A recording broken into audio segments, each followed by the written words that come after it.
भगवान शंकर के शिवलिंग पर समर्पित कीजिए सोमवार के दिन। सुबह सुबह आप जाना चाहें। श्री शिवाय नमस्तुभ्यम। कल है 6 जुलाई सोमवार का दिन। जल वाले उपाय। भगवान शंकर पे जल समर्पित करो और जल समर्पित करके अपनी कामना पूरी करो। 1 लोटा जल सारी समस्या का हल। जैसे गुरु जी कहते हैं वैसे आप भी 1 लोटा जल समर्पित करो और अपनी कामना बोलो। पहला उपाय है, पर पहला उपाय बताने से पहले लाइक सब्सक्राइब शेयर कर दो, वीडियो अधिक से अधिक लोगों के पास में पहुंचा दो। तो क्या करना है आपको, सबसे पहले तो लाल चंदन वाला जल समर्पित करना है भगवान शंकर के शिवलिंग पर। और समर्पित कैसे करना है लाल चंदन वाला जल? यदि शिव मंदिर में व्यवस्था है जल समर्पित करने की, यानी कि टंकी भरी रहती है या जल भरा रहता है, तो 1 कलश जल घर से लेकर जाए, लाल चंदन उसके अंदर डाले, जल डाले और केवल 1 कलश जल लेकर जाए। पर यदि शिव मंदिर में व्यवस्था नहीं है तो आप 1 कलश स्वच्छ जल आपके पितरों वाले स्थान पर आपके पलिंडों से भरकर लेकर जाए। फिर भगवान शंकर के मंदिर में जाइए, शिव जी के मंदिर में जाकर दक्षिण दिशा में खड़े हो जाइए। दक्षिण दिशा में खड़े होकर आपकी विशेष मनोकामना को स्मरण कर कर वो लाल चंदन वाला जल भगवान शंकर के शिवलिंग पर समर्पित कीजिए सोमवार के दिन। सुबह सुबह आप जाना चाहें तो सुबह जा सकते हैं, नहीं तो प्रदोष काल में जाइए। प्रदोष काल सबसे उत्तम काल। अब क्या करना है आपको, लाल चंदन वाला जल आपने शिव जी पे समर्पित करा। अब आपको उस कलश को धोना है, क्योंकि उसमें जो लाल चंदन होगा वह चिपका रहेगा, तो उसको हटाओ। स्वच्छ जल भरो मंदिर में से और वो स्वच्छ जल शिव जी पे अपनी कामना कर कर समर्पित करो। अपनी कामना कर कर समर्पित करके अपनी कामना बोलो, बाबा से प्रार्थना करो कि हे भोलेनाथ मेरी ये कामना है। कोशिश करो कि 1 सोमवार, 3 सोमवार, 5 सोमवार, 7 सोमवार लगातार ये उपाय करो। लाल चंदन वाला जल शिव जी पे समर्पित करो। दूसरा उपाय है संतान प्राप्ति वाला जल। 30 साल हो गए, 35 साल हो गए, 40 साल हो गए, हर उपाय किया, हर प्रयास किया, तो अब एक बार शिव जी का मंदिर, शिव मंदिर को पकड़ लीजिए, शिव चौखट को पकड़ लीजिए। जैसे गुरु जी कहते हैं कि विश्वास रखकर कोई उपाय करोगे तो बाबा की कृपा होगी। हम भी यही कहते हैं, विश्वास रखकर उपाय करोगे।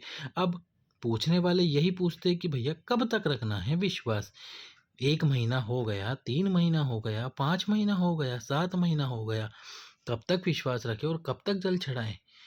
तो यही बात मैं आपसे कहता हूँ कि धैर्य रखें, धैर्य रखें, धैर्य रखें। जब तक शिव को विश्वास नहीं होता तब तक शिव प्रदान नहीं करेंगे। तो इसलिए शिव पर विश्वास रखकर बस कार्य करते रहें, अपना कर्म करते रहें, संतान प्राप्ति उपाय करते रहें। और करना कैसे है, 1 लोटा जल आपको लेकर जाना है, तुमरुकेश्वर महादेव के नाम से शिव जी पर जल समर्पित करना है। और जल समर्पित करके जो जल शिवलिंग से नीचे गिर रहा हो उसको पात्र में झेल लेना है।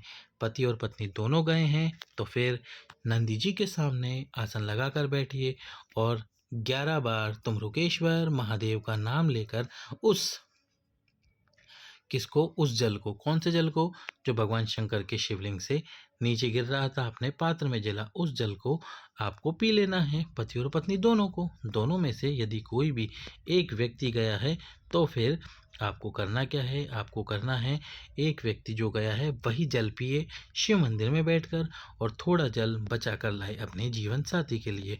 और उपाय करे तुमरुकेश्वर महादेव के नाम से शिव जी पर जल समर्पित करे।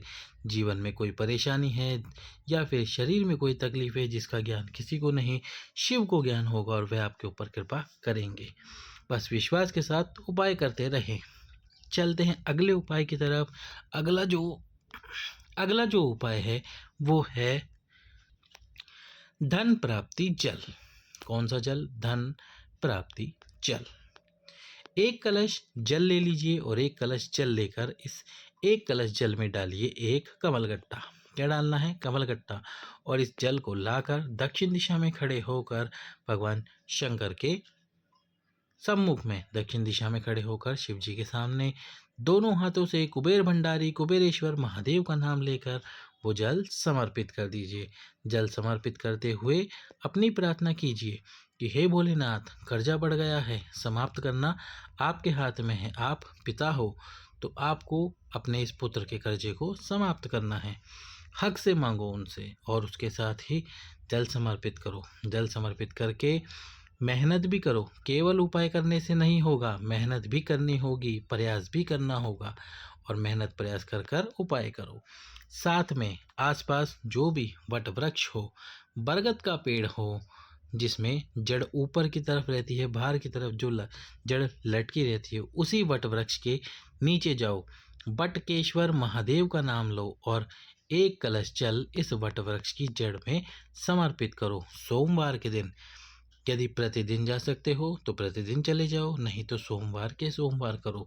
बाबा से प्रार्थना करो कि हे बटकेश्वर महादेव, कृपा करो मुझ पे। तो धन प्राप्ति वाला जल समर्पित करो ऐसे। अब एक लोटा जल, सारी समस्या का हल। यदि किसी कार्य के लिए बाहर जा रहे हो सोमवार के दिन और कार्य अटक रहा, आपको ऐसा लगता है कि कार्य अटक जाएगा, पूरा नहीं होगा, तो बस एक लोटा जल ले जाओ कार्य सिद्धता के लिए। और भगवान शंकर के शिवलिंग पर जो माता अशोक सुंदरी का स्थान है, सभी जानते हो शिवलिंग में माता अशोक सुंदरी का स्थान है। बीच में जो मोटी सी लाइन है ये माँ अशोक सुंदरी का स्थान है। यहाँ पर वो जल समर्पित करो डायरेक्ट और इसके बाद उस जल को लेकर जाओ शिवलिंग के ऊपर। न माँ आद्यशक्ति के स्थान पर, न गणेश जी, न कार्तिकेय जी, और अपना कार्य बोलो कि मेरा ये कार्य है, आज इस मीटिंग के लिए जा रहा हूँ या इस इंटरव्यू के लिए जा रहा हूँ, मेरे इस कार्य मीटिंग को पूर्ण करना, मेरा ये कार्य सिद्ध करना आपके ऊपर है। और फिर जो जल शिवलिंग से नीचे गिरे उसमें से थोड़ा सा जल लेकर अपने ऊपर छींटा मार लीजिए, अपने ऊपर छींट लीजिए पूरे शरीर पर, करके जाइए कार्य सिद्धता उपाय। अगला उपाय, यदि शरीर में कोई रोग, कोई बीमारी माताओं बहनों को रजस्वला धर्म से जुड़ी हुई है तो फिर एक लोटा जल प्रतिदिन करो, सोमवार के सोमवार करो, आपके ऊपर है जैसे आप करना चाहो। माता अशोक सुंदरी वाले स्थान पर जल समर्पित करो, क्षमा करना, माता पार्वती वाले स्थान पर जल समर्पित करो। जल जो बहकर आएगा नीचे उसको किसी पात्र में झेलो और नंदी जी के पीछे बैठ जाओ। नंदी जी के पीछे बैठकर आपका जो रोग है, रजस्वला धर्म से जो जुड़ी बीमारी है, पर उससे पहले एक बात, जैसा गुरु जी कहते हैं, डॉक्टर को दिखाओ, जांच कराओ और दवाइयाँ खाओ। दवाई कुंदकेश्वर महादेव के नाम से खाओ, जल्दी असर होगा, रोग समाप्त होगा। और साथ में ये उपाय भी कर लो। उपाय करने में क्या ही जाता है, नंदी जी के पीछे बैठकर उस जल को पी लीजिए। शरीर में जो रोग है रजस्वला धर्म से जुड़ा वह समाप्त होगा, यदि शिव जी पर विश्वास रखकर उपाय आपने किया है। यदि और कोई रोग है और कोई बीमारी है, कुंदकेश्वर महादेव का नाम लेना मत भूलना। यदि और कोई रोग है और कोई बीमारी है तो शिव जी पे जल समर्पित करो और उसी प्रकार से जल पियो नंदी जी के पीछे बैठकर। पर बात वही है, डॉक्टर को दिखाओ, जांच कराओ, दवाइयाँ खाओ और रोग मुक्ति की कामना करके उस जल को कुंदकेश्वर महादेव के नाम से पी लीजिए। ये करना है रोग मुक्ति का उपाय। यदि अभी तक आपने वीडियो को लाइक नहीं किया है तो लाइक करो, सब्सक्राइब करो और शेयर करो। अंतिम उपाय विशेष मनोकामना के लिए प्रतिदिन करो, चाहे सोमवार को करो। सोमवार विशेष दिन होता है शिव जी के लिए और शिव जी का प्रिय दिन सोमवार भी है। तो ये जो शिव जी है, शिव जी के पीछे जो माता पार्वती वाला स्थान है, यहाँ पर वो एक कलश जल पूरा का पूरा एक साथ समर्पित कर दो। समर्पित करके अपनी कामना बोलो, अपनी कामना बोलकर प्रार्थना करो, माँ आद्य शक्ति का स्मरण करो और माता आद्य शक्ति का स्मरण करके अपनी प्रार्थना बोलो। इस प्रकार से विशेष मनोकामना के लिए जल वाले उपाय करें, चाहे संतान प्राप्ति, वंश वृद्धि या धन प्राप्ति की कामना क्यों न हो। लाइक, सब्सक्राइब, शेयर करें। हर हर महादेव।